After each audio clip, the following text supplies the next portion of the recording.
kepadaku. Tepuk tangan bagi Tuhan. Terima kasih Tuhan.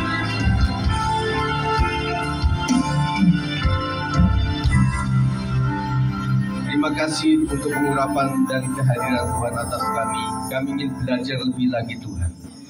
Roh Kudus memimpin sampai kepada akhirnya. Segala yang mengganggu dihancurkan dalam satu nama Tuhan Yesus Kristus. Siap kami untuk belajar Tuhan. Demi nama Yesus kami berdoa. Yang percaya katakan amin.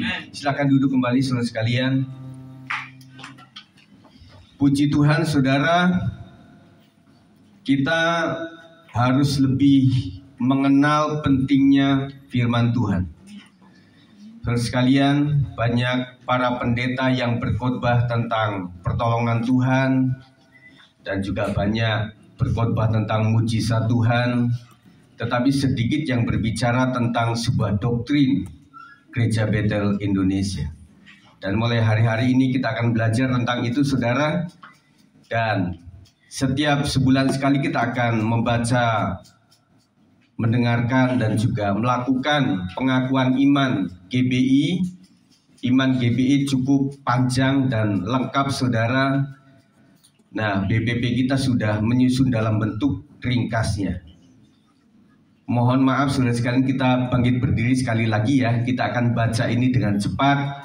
Setelah saya mengatakan aku percaya bahwa kita akan lakukan bersama-sama.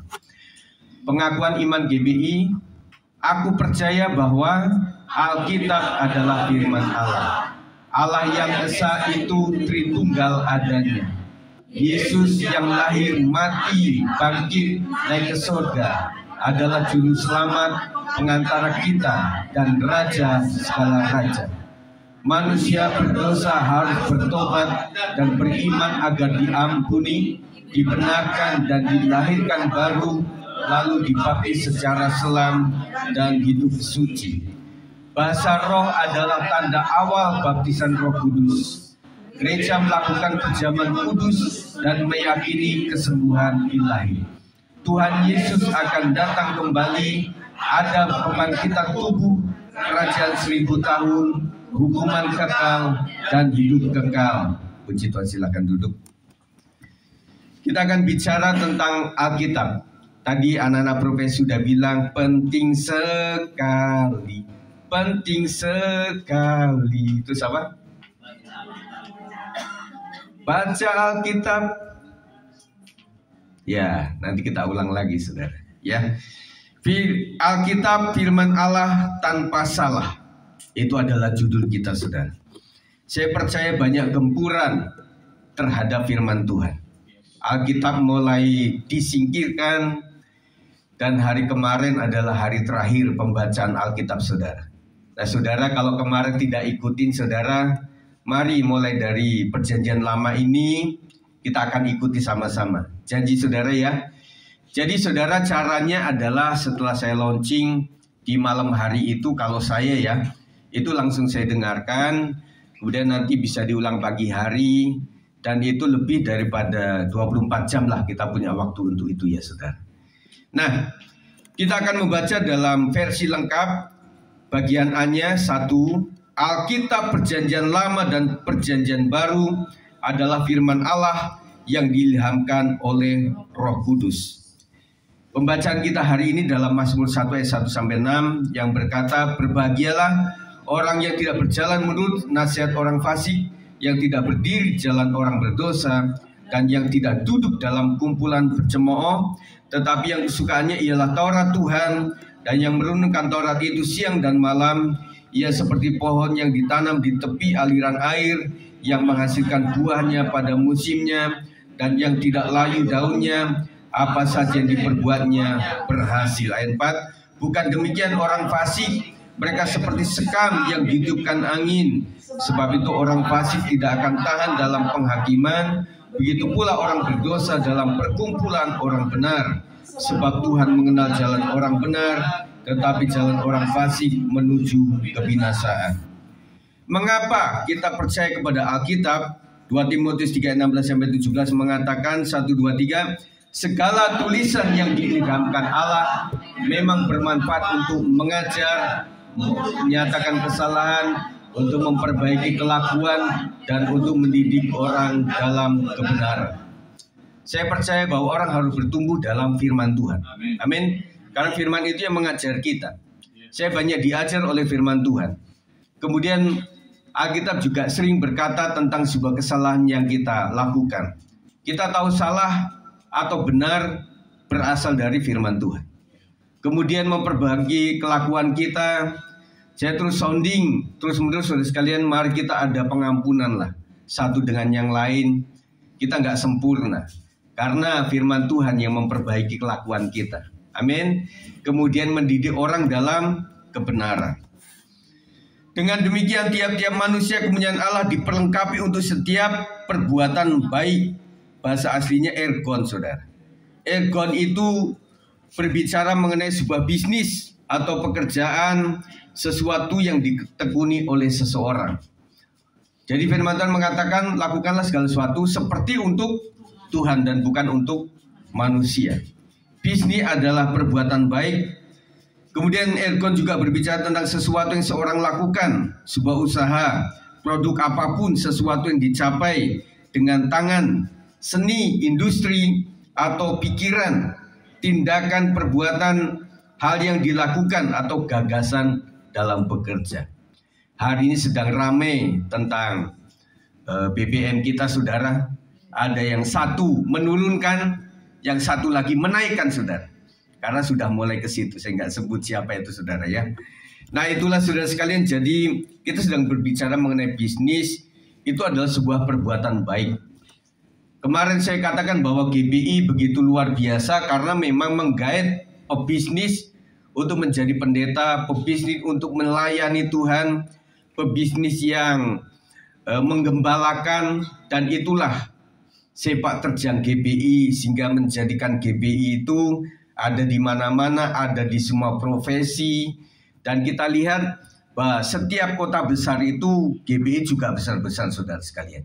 Ya, jadi warna GBI di daerah Jawa ada kejawaannya, di daerah Medan juga ada kemedanannya, saudara sekalian. Di daerah NTT juga ada ke NTT-annya, saudara sekalian. Dan kemudian di daerah Manado ada juga kemenadoannya. Jadi membuat GBI itu bisa melangkah lebih maju daripada tahun kelahirannya, saudara. Ya. Dalam 2 Timotius 3:16-17 ditegaskan bahwa segala tulisan di dalam Alkitab adalah hasil dari hembusan nafas Allah. Theopneustos. Alkitab tidak lahir dari pemikiran manusia, tetapi Alkitab bersumber dari pengilhaman oleh Allah sendiri.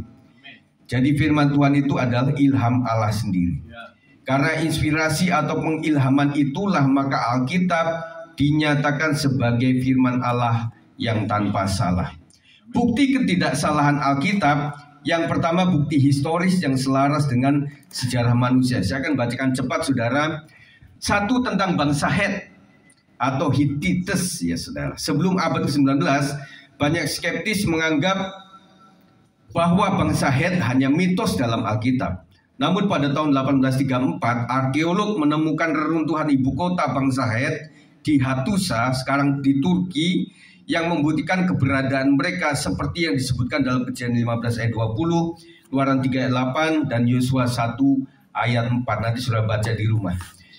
Kemudian batu Moab atau Mesa Stele ditemukan pada tahun 1868 di Diban, Yordania. Batu ini berisi prasasti Raja Mesa dari Moab yang menyebutkan perang melawan Israel sesuai dengan 2 Raja-Raja 34 sampai 27. Prasasti ini membuktikan keberadaan Raja Mesa dan konflik antara Moab dan Israel. Kemudian ada prasasti Teldan, kemudian ada Tawari Raja Asyur, kemudian ada gulungan laut mati, saudara, yang ditemukan antara tahun 1947 sampai 1956 di Qumran. Gulungan ini berisi salinan kitab-kitab Perjanjian Lama dari sekitar 200 sampai 100 sebelum Masehi. Temuan ini membuktikan bahwa teks Alkitab telah dilestarikan dengan baik selama ribuan tahun. Batu Pilatus juga begitu, penemuan kota Sodom dan Gomora, Beberapa arkeolog percaya bahwa situs Tal El Haman di Yordania merupakan sisa kota Sodom yang dihancurkan oleh api dan belerang seperti yang tertulis dalam Kejadian 19. Bukti arkeologis menunjukkan bahwa kota ini hancur akibat ledakan panas yang luar biasa.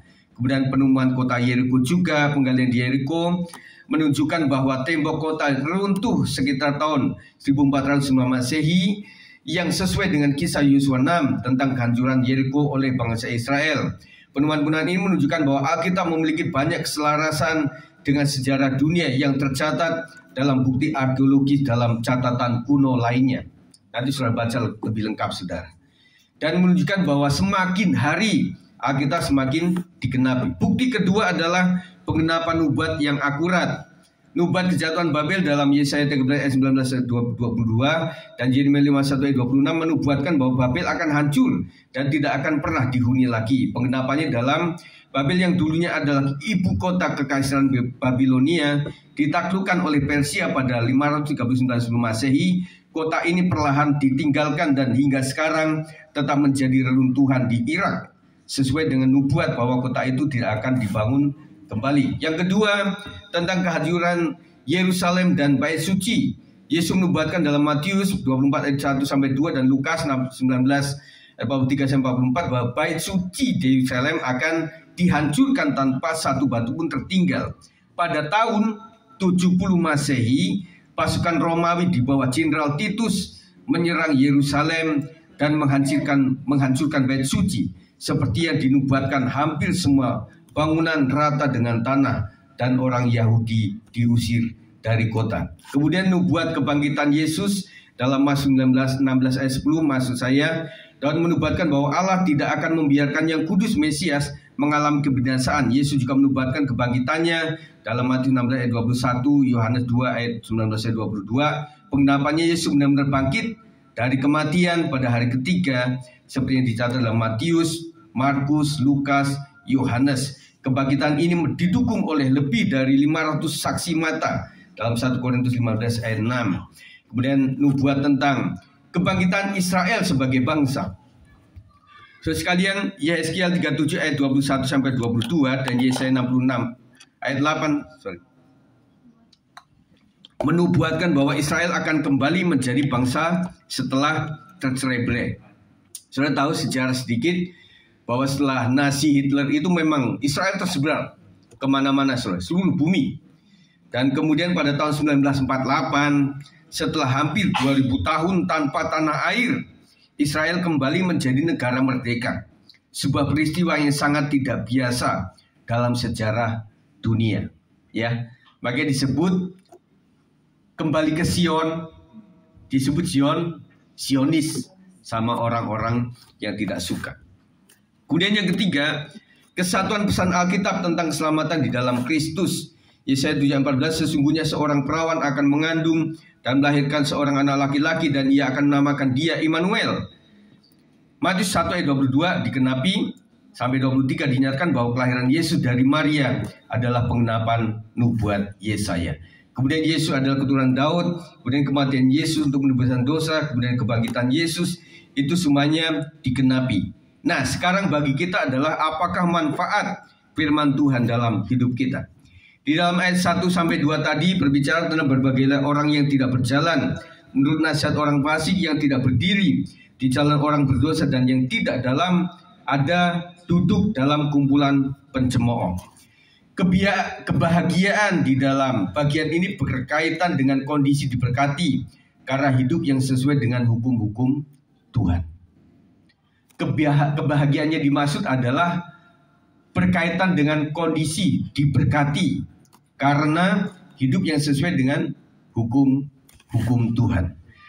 Kebahagiaan terjadi jika kita menghindari interaksi mendalam dengan menurut nilai-nilai kelompok tersebut, saudara.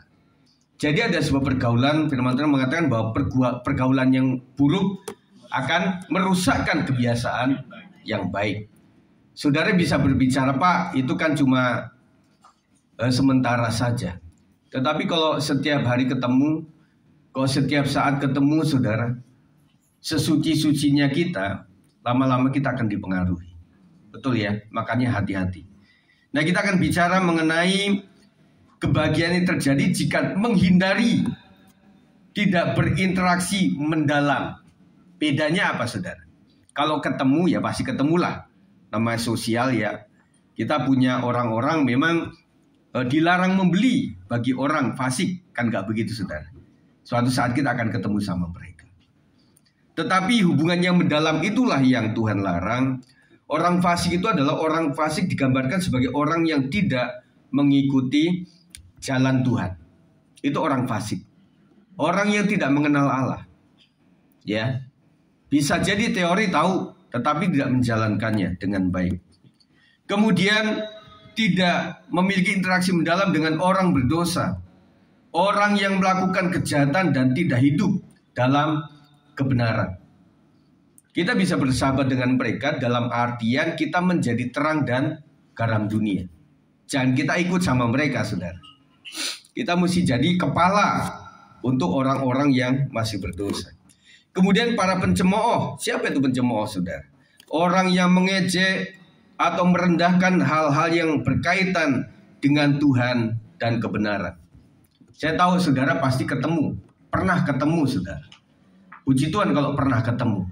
Tapi kok setiap hari ketemu, ini bahaya, saudara.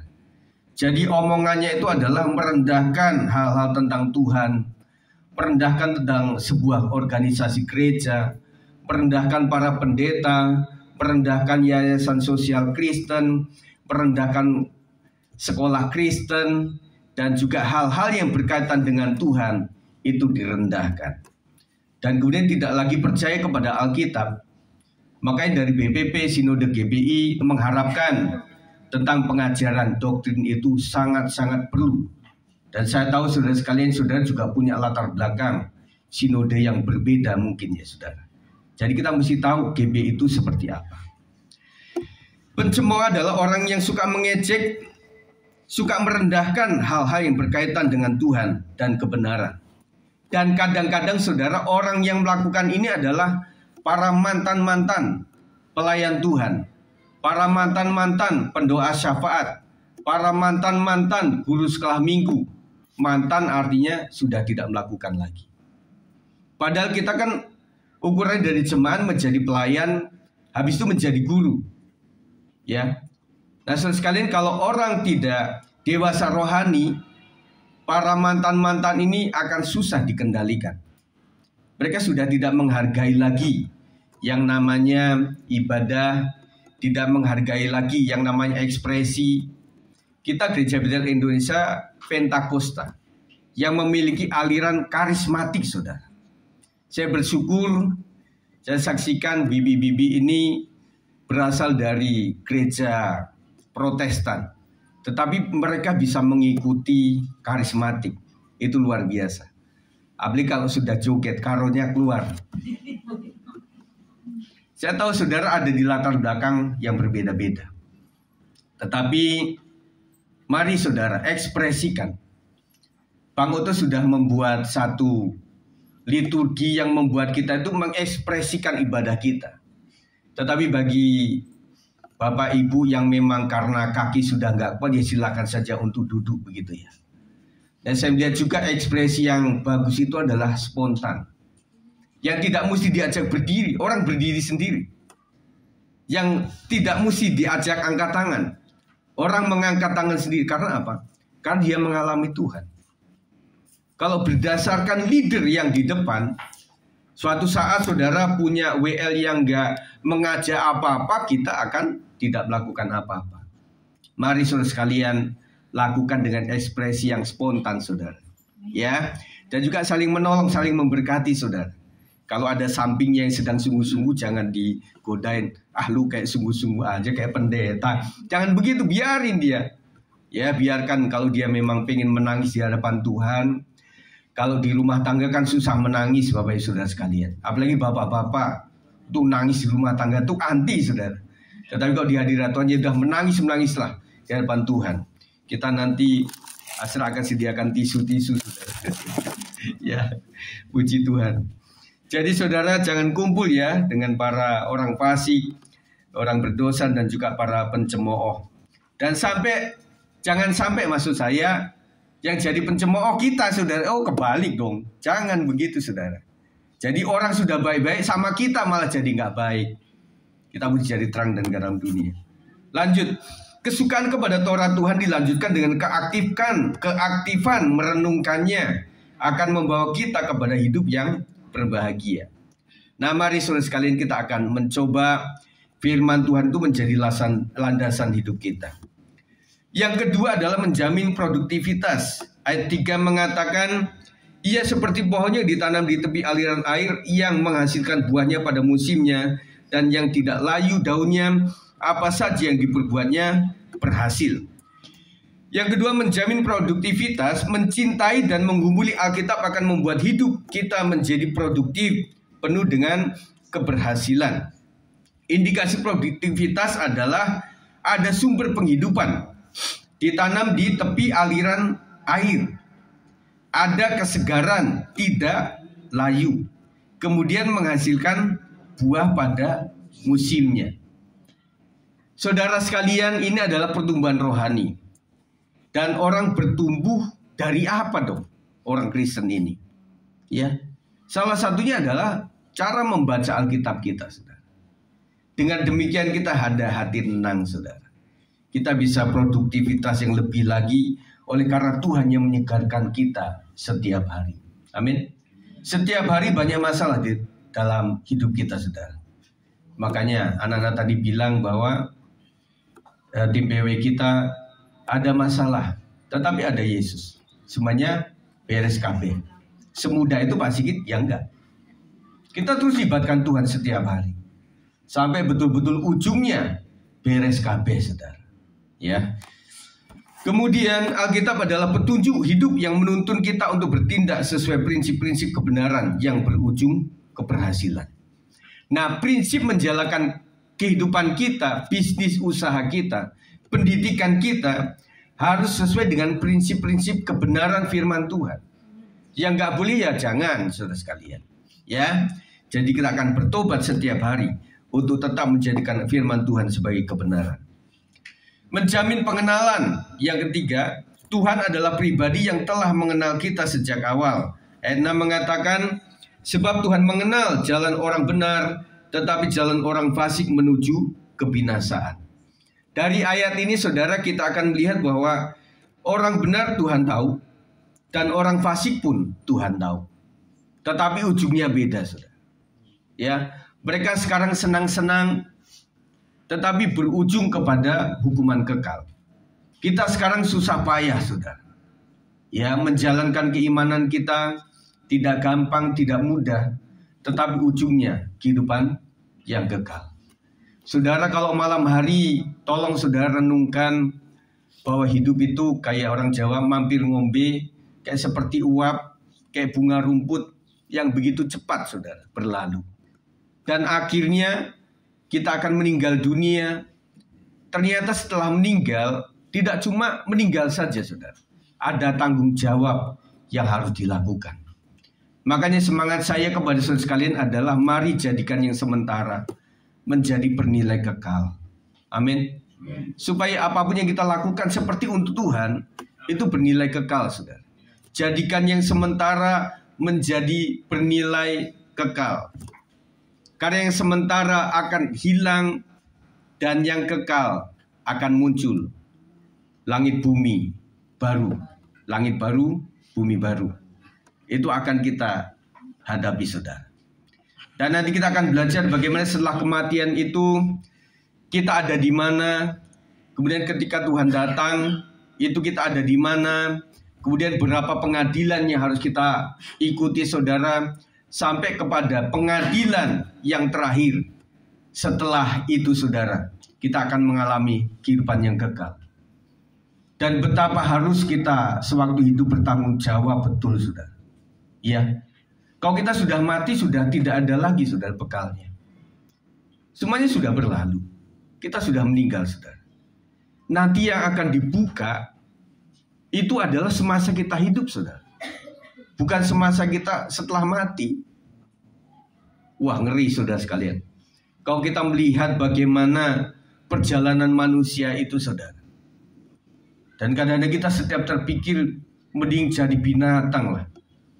Mereka itu mati keinjek sama kita, kelindes sama motor mobil kita, selesailah sudah. Tetapi manusia kalau sudah kadung lahir, saudara, semuanya tercatat. Tetapi saya ingatkan saudara bahwa kelemahan kita, dosa kita, yang penting kita minta ampun kepada Tuhan. Tuhan akan menghapus seluruh kesalahan kita menjadi putih bersih. Makanya saudara sekalian, kita selalu adakan perjamuan kudus untuk melakukan ini, saudara. Amin. Sementara orang fasik dalam level tidak dikenal Tuhan dan berusaha mungkin mau mengenal Tuhan. Dan sekarang mulai generasi yang ini mulai muncul, saudara.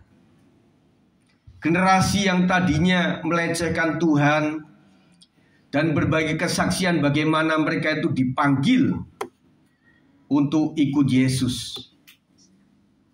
Dan bukan karena diinjili orang, tetapi Yesus sendiri kasih penglihatan sama mereka. Itu bisa di suatu saat mereka sedang mengadakan ibadah mereka di tanah suci dan sebagainya. Atau saat mimpi, itu mulai dinyatakan, saudara. Dan mereka mulai mengenal Tuhan hari-hari ini. Mereka harus tetap melakukan seperti semula, tetapi mereka ingin kenal Tuhan lebih lagi, saudara. Tetapi jangan sampai terjadi yang terdahulu menjadi terkemudian, yang terkemudian menjadi terdahulu. Orang yang benar-benar, saudara sekalian, kita sudah dalam level dituntun untuk membangun pengenalan yang makin erat lagi dengan Tuhan. Mereka masih kenalan sama Tuhan Yesus Kristus.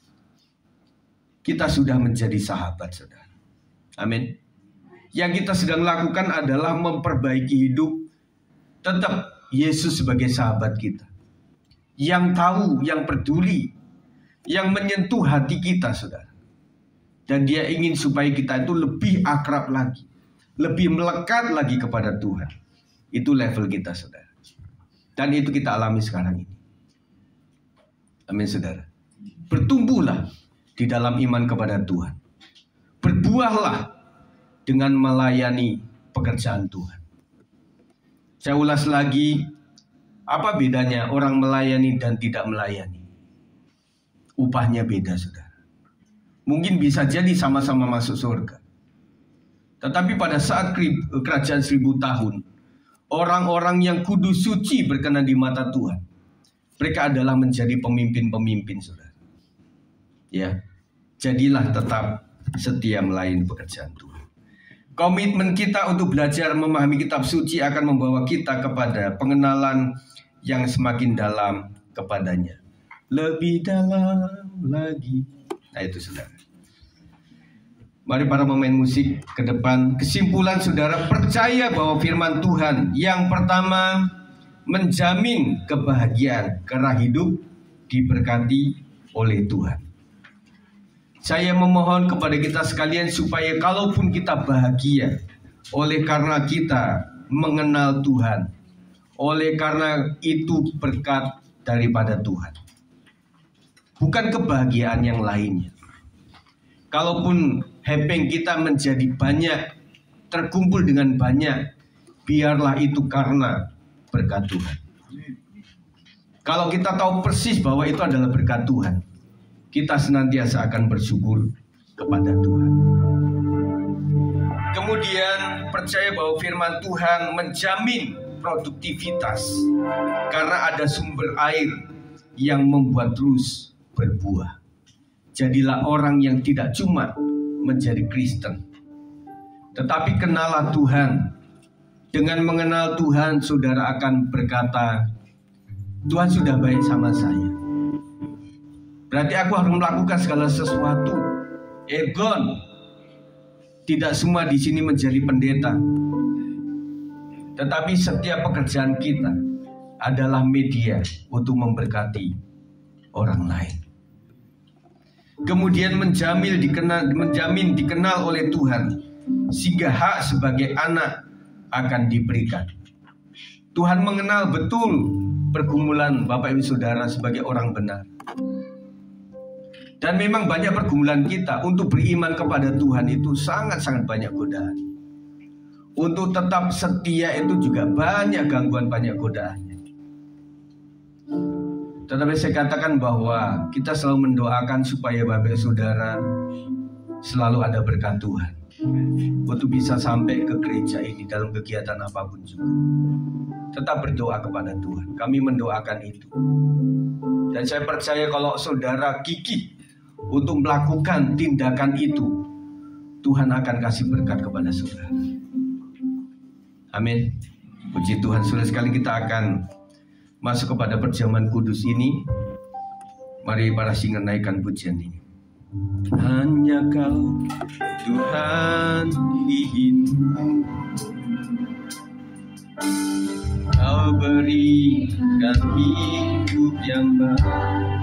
Darah-Mu menyucikan, Darah-Mu menyucikan, pulihkan hatiku.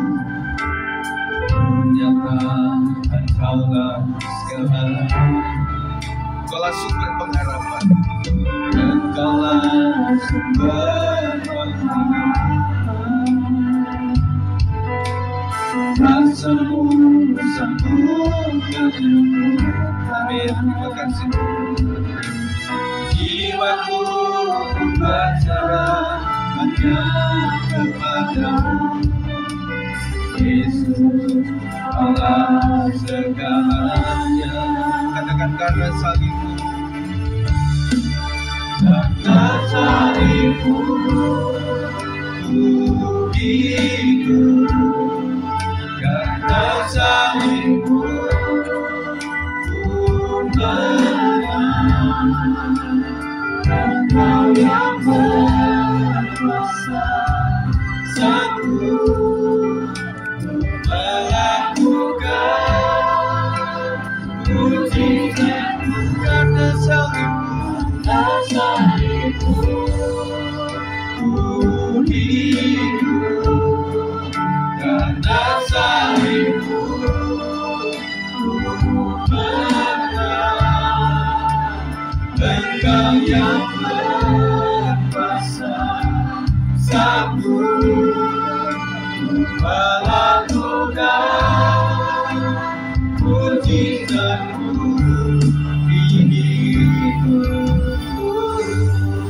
Mari sebelum kita terima, kita memohon ampun kepada Tuhan. Tuhan Yesus, ampuni setiap kami, hamba-Mu, keluarga, dan juga seluruh jemaat di dalam pikiran yang tidak berkenan, di dalam perkataan yang tidak berkenan di mata Tuhan, dan juga dalam tindakan kami yang menyakiti hati Tuhan, yang menyakiti orang lain. Ampuni kami Tuhan. Kami percaya dengan saling mengampuni, maka ada mujizat, ada kesembuhan. Kau melihat setiap kami Tuhan, upaya kami untuk mendekat kepada Tuhan. Terlalu banyak gangguan dan godaan. Ibu-ibu yang selalu bergumul untuk suaminya, suami yang bergumul untuk istrinya, anak-anak yang bergumul untuk orang tuanya, dan orang tua yang bergumul untuk anak-anaknya. Terlalu banyak gangguan di dalam kehidupan kami Tuhan. Kami memohon kekuatan daripada Tuhan, supaya setelah kami meminum perjamuan kudus ini, kami boleh dipulihkan, kami dikuatkan Tuhan. Yang sakit boleh sembuh, yang sedang terluka hatinya boleh disembuhkan, dihiburkan. Dan yang mereka menangani beban yang berat, kiranya Tuhan memberikan kelegaan yang sejati. Terima kasih ya Tuhan, kami siap untuk menerimanya di dalam nama Yesus. Hanya Kau Tuhan, di mana pelayan Tuhan. Kau berikan hidup yang baru. Terima kasih. Darah-Mu menyucikan, pulihkan hatiku. Menyatakan Kaulah segalanya. Engkaulah sumber pengharapan. Rasa-Mu sanggup menyembuhkan.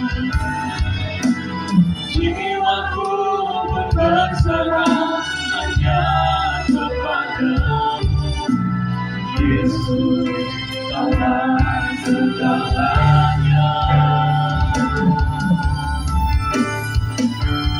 Karena salibmu hidup, karena salibmu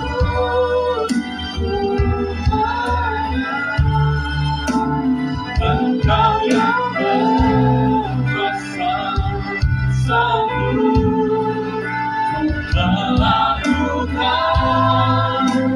mujizatmu. Karena salibmu hidup, karena salibmu menang. Engkau yang berkuasa sanggup melakukan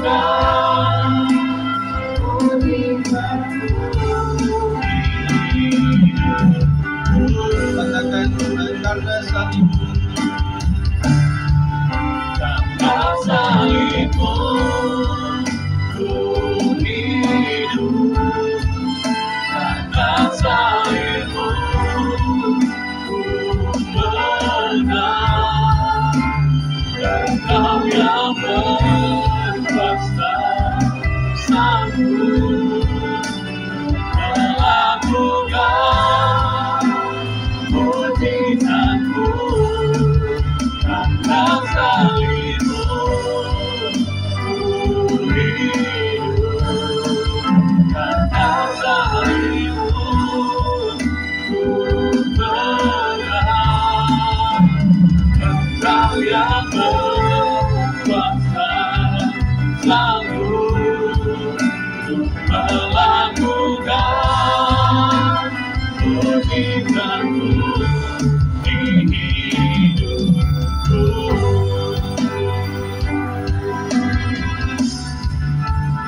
Karena salibmu hidup, karena salibmu menang. Engkau yang berkuasa sanggup melakukan mujizatmu. Karena salibmu hidup, karena salibmu menang. Engkau yang berkuasa sanggup melakukan mujizatmu. Mari kita bangkit berdiri. Saya akan membacakan firman Tuhan ini.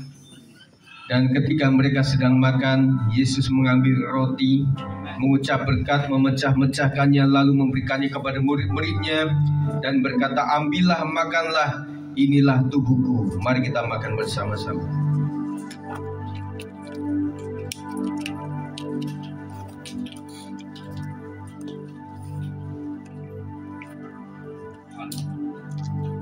Haleluya. Terima kasih Tuhan. Terima kasih Tuhan Yesus.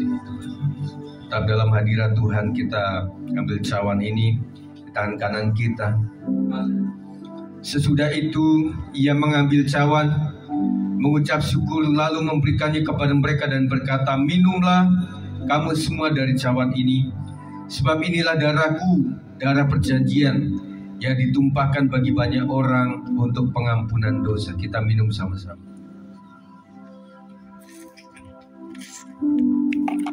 Terima kasih Tuhan. Kita sembah Tuhan.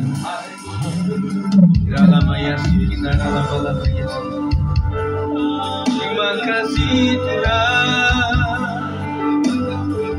Kau yang mengampuni segala dosa dan kesalahan kami. Ampuni jika kami kurang setia. nyawa kami Tuhan mengalami mujizat-Mu. Sembuh dari sakit, pulih dari kehidupan yang susah. Nyatakan kuasa-Mu, mujizat-Mu. Tinara lama-lama yang tinara lama yang mari semuanya menyembah Tuhan.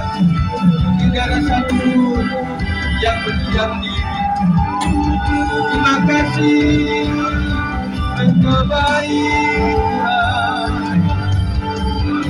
Terima kasih Tuhan. Tiada lama-lama yang tidak lama yang kami percaya. Kami semua oleh karena anugerah dan berkat. Kami bisa oleh karena Tuhan saja. Terima kasih Engkau baik. Terima kasih Engkau baik. Haleluya. Di dalam ayat-Mu, di dalam ayat-Mu, di dalam ayat-Mu, lama-lama ya Kamu Tuhan yang memberikan kesempatan. Haleluya. Mari naikkan pujian ini. Hidup ini adalah kesempatan. Hidup ini melayani Tuhan. Jangan sia-siakan ya Tuhan. Hidup ini harus jadi berkat. Oh Tuhan, angkat tangan. Oh Tuhan, pakailah hidupku selagi aku masih kuat. Bila saatnya nanti Tuhan berdaya, hidup ini sudah jadi berkat. Katakan oh Tuhan, oh Tuhan, pakailah hidupku selagi aku masih kuat. Bila saat Tuhan datang kembali, Tuhan datang kembali. Hidup ini sudah jadi berkat. Bila saat Yesus datang kembali, Yesus datang kembali.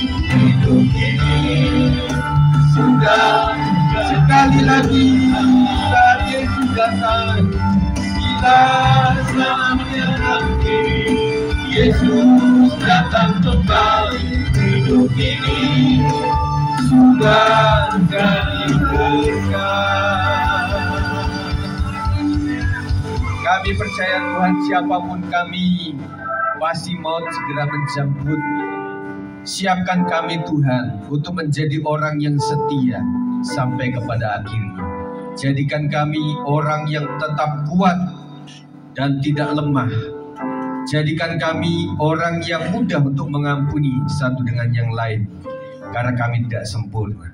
Kami percaya dengan perjamuan kudus hari ini, kami semuanya diberkati oleh Tuhan. Kiranya firman Tuhan menjadi kekuatan bagi hidup kami. Kami baca terus setiap hari, dan kami siap untuk melayani pekerjaan Tuhan lebih lagi Tuhan. Demi nama Yesus kami berdoa dan mengucap syukur. Yang percaya katakan amin. Silakan duduk kembali. Saudara sekalian, kita akan mendoakan dan juga memberikan bingkisan kepada yang berulang tahun pada bulan Februari. Karena ini termasuk saya, nanti Pak Bu silakan Pak untuk mendoakan kita dengan singkat Pak. Ya, kita naikkan pujian ini. Panjang umurnya, sehat badannya, kuat imannya di dalam surga, di dalam. Silakan yang Februari.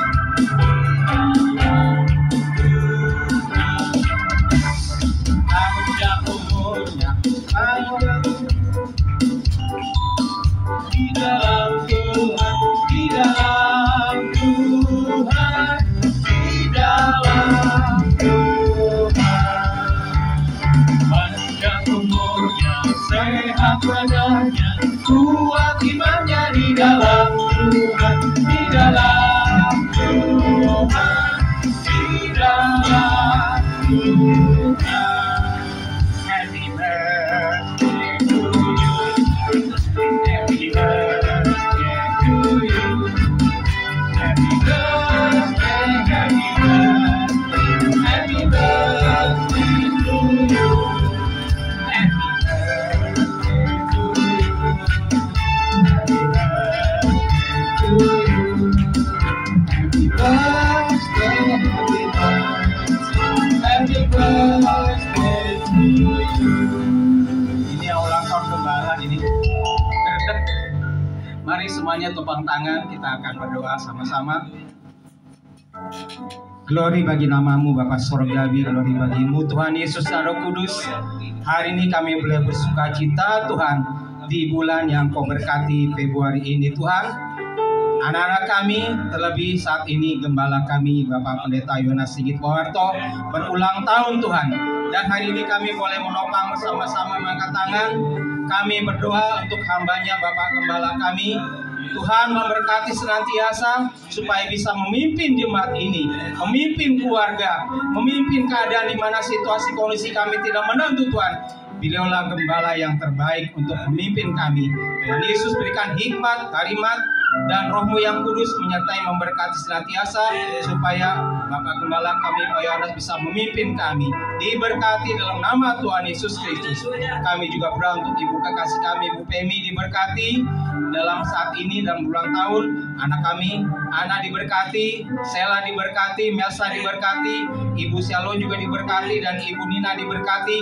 Kami serahkan semuanya anak-anak kami, saudara kekasih kami ini dalam tangan kasih-Mu Tuhan, senantiasa diberkati dalam jalan hidupnya. Mereka yang sekolah diberkati, menjadi ibu rumah tangga diberkati. Tuhan Yesus, terima kasih untuk ulang tahun saat ini. Dalam nama Tuhan Yesus kami berdoa dan mengucap syukur. Haleluya. Amin. Selamat ulang tahun. Ayo Pak Panjaitan sama Ibu mewakili jemaat. Oh Febi. Iya Febi Hana, maaf ya. Tuhan berkati. Ade. Nanti diulang doanya ya. Febi maaf ya.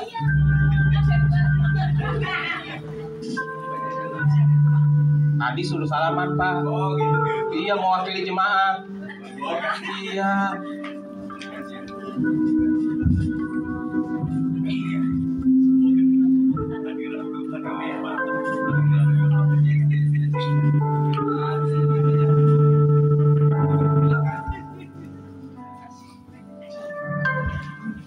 Udah dicium-cium.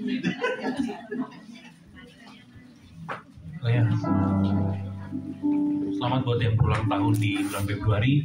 Kita akan menjalankan korban persembahan kedua sekaligus mendengarkan informasi mengenai kegiatan gereja kita seminggu sepekan.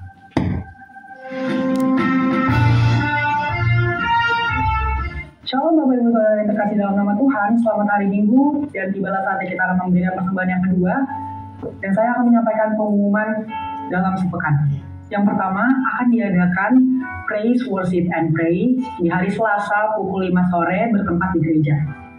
Yang kedua akan diadakannya berdoa bersama secara Zoom hari Rabu pukul 8 malam dengan link yang akan dibagikan oleh tim Bapak Gembala di grup masing-masing. Pada hari Jumat, ibadah Wanita Betel Indonesia pada pukul 4 sore bertempat di gereja. Dan hari Sabtu akan diadakan ibadah komsel di rumah Ibu Nina dan Bapak Jeffrey, tepatnya pada tanggal 8 Maret 2025 pukul 4 sore. Dan juga di hari yang sama, hari Sabtu akan diadakan ibadah youth pada pukul 5 sore bertempat di gereja.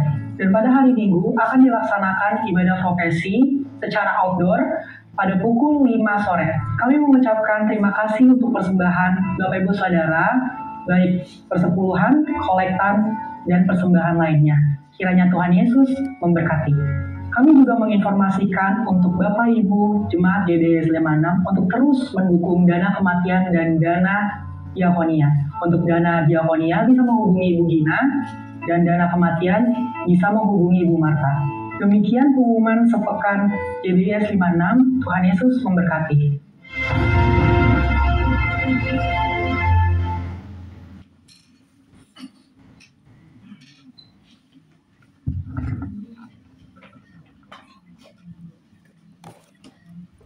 Puji Tuhan untuk informasi yang sudah kita dengarkan.